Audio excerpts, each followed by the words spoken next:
Episode 3, Understanding the Self. How can I fight my own clan for the sake of a piece of land? How will I be able to go and face my uncle Dhritarashtra and aunt Gandhari after killing their children? After this war is over, how many wives will be left widows and how many children will become orphans? We remember these thoughts of Arjuna, the scorcher of foes, who decides to keep down his Gandiva. His mind was like a ball of wires, which needed someone external to have a look at it, untangle it, and connect it to the right points.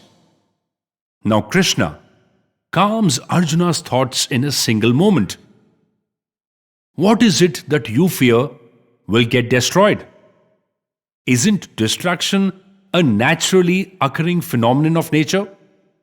And isn't destruction followed by creation? This is a cycle. Nature demands it. An entire society which exists today has to be destroyed so that a new society can be created. Krishna says to Arjuna, and just to remind you, you are just another soldier in this war. You neither have the power to create nor the power to destroy. Why are you taking the entire onus of the war upon yourself? This war had to happen, and it will happen with or without you. You are merely an instrument in what is destined to happen. Why pamper your ego by taking the entire responsibility of this war? I am sure we will all be reminded of some event or some occasion or some situation in our lives when we have tended to give ourselves probably a little too much importance. We stress ourselves out, assuming the responsibilities of everything right or wrong that happens in our lives and in our circles of influence. We are too insignificant in the overall scheme of things. At home, many women think that their homes will not function if they are absent, and as a result, never engage themselves in activities of their choice and for their own personal growth. In organizations, there are people who do not take leaves or continue to think about the jobs even when on holiday. The reason? Most of them think they are indispensable. The company will not function without me. However, life continues with or without giving importance to individuals.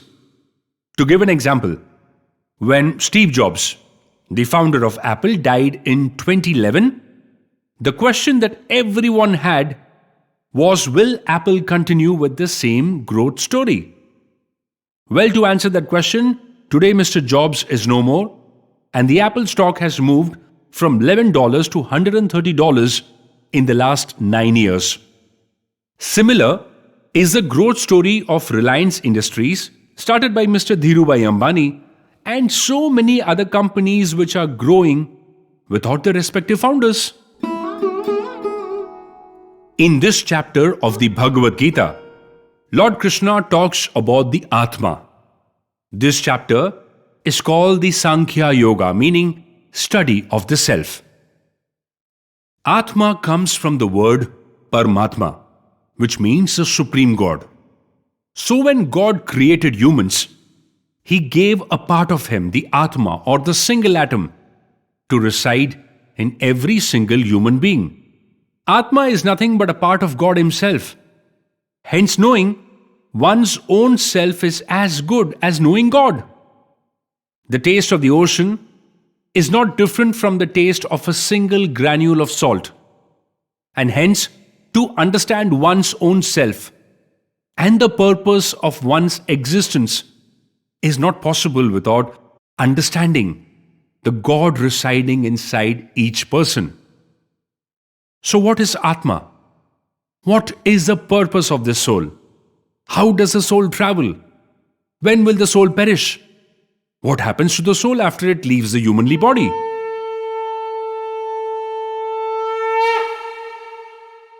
Nainam chintandi shastrani, nainam dahati pavakaha, na chainam kladyantupo, Na shasyati marutah. I must apologize if I could not pronounce the shlokas properly. Atma cannot be destroyed by weapons. Fire can't burn it, water can't drench it, and air can't dry it. The soul is immortal, omnipresent, indestructible, and unconquerable. It existed from the start of the beginning and will continue till the completion of the end. The body takes birth, and because it is born, it has to die. And whoever dies will be born again. Whoever will be created will also be destroyed. But the soul is neither born nor created, and hence it can neither die nor be destroyed. So the question is that if every human being has a soul, and that soul is the God Himself, then why does every person behave differently? And why is it that some people have evil thoughts and evil actions? Why is it that we are unable to see ourselves as a part of God? Why do such negative elements exist in the society? The answer lies in the question itself. Have we made an attempt? How many of us can say that we know ourselves? Or even made an attempt to know ourselves? How many times have we questioned the purpose of our existence? It is not easy, I accept. But at least a step in that direction, how many of us have taken? Is the purpose of the human life only to satisfy the needs of the body? If yes, then why are those needs never satisfied? We may have the best food one day, but the taste doesn't linger the next day, and you again wake up hungry. We keep wanting for more of it. If the purpose of human life is to attain wealth, then why is it that the richest and the poorest person die and turn into the same ashes? Why can't wealth be transferred after death to the new birth, if at all there is a new birth? Most of us have assumed our bodies as us. We have not even given it the thought that we existed before this body and will exist after the soul departs from the body. Krishna mentions that there was never a time when you did not exist or I did not exist, and there will never be a time when you will not exist or I will not exist. The only difference is that I remember all my previous births and the purpose of all my previous births, but you don't. Because you have not made an attempt. You have assumed your body as your only identity. After God gave a part of Himself in every human being, the Atma was clouded by moh or attachment. The pain that human beings experience often is due to the attachment one has towards material objects and to near and dear ones, especially their children.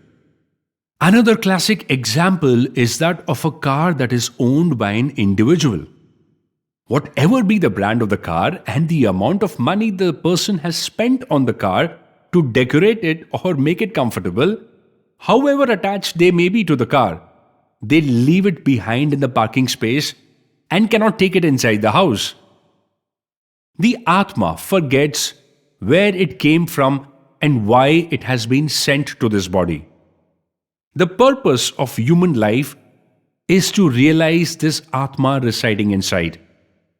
Be able to discriminate between Satya and Mithya, the real and the unreal.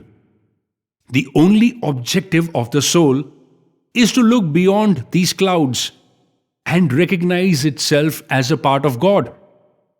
Just like a diamond, which is nothing but a stone unless it's polished, and it becomes invaluable. When the soul is successful in doing so, it attains its purpose and reunites with the Creator, that is the Paramatma.